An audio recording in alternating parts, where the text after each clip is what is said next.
रोवे परतिए।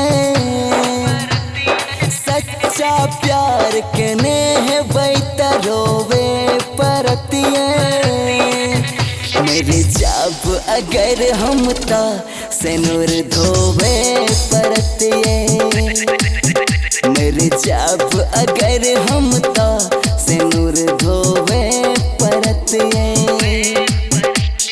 दिल से प्यार के नेह बैता रोवे परतिए। दिल से प्यार के नेह बैता रोवे परतिए।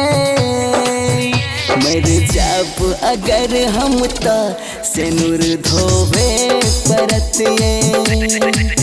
मेरे जाब अगर हम ता सेनुर धोवे परतिए।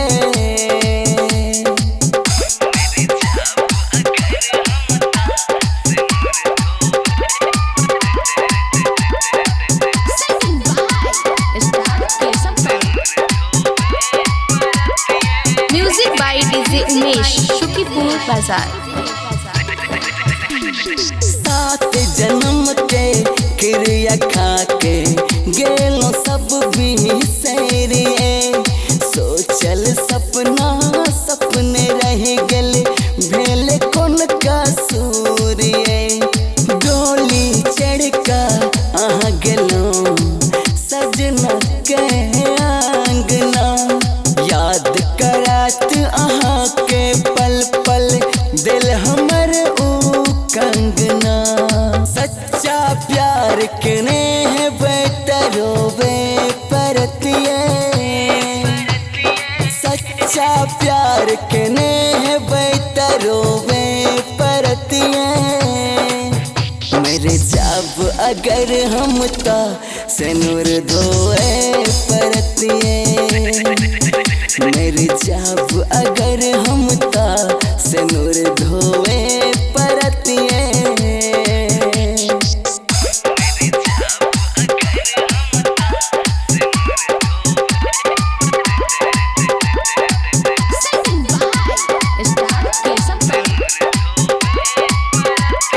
Music by DJ Umesh, Shukipur बाजार।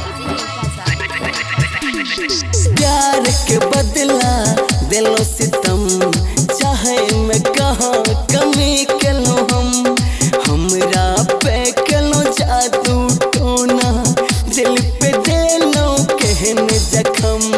प्यार के बदला दिलो सितम चाहे मैं कहाँ कमी कलो हम। हमरा पे कलो जादू टोना के गेलो दिल पे जखम। के सबके दिल तोड़ लिए तरोवे परतिए। जेपी मनोज के दिल तोड़ लिए तरोवे परतिए। मेरे जाब अगर हम ता सेनुर धोवे परतिए। मेरे जाब अगर हम ता सेनुर धोवे परतिए। सच्चा प्यार के नेह बैता रोवे परतिए।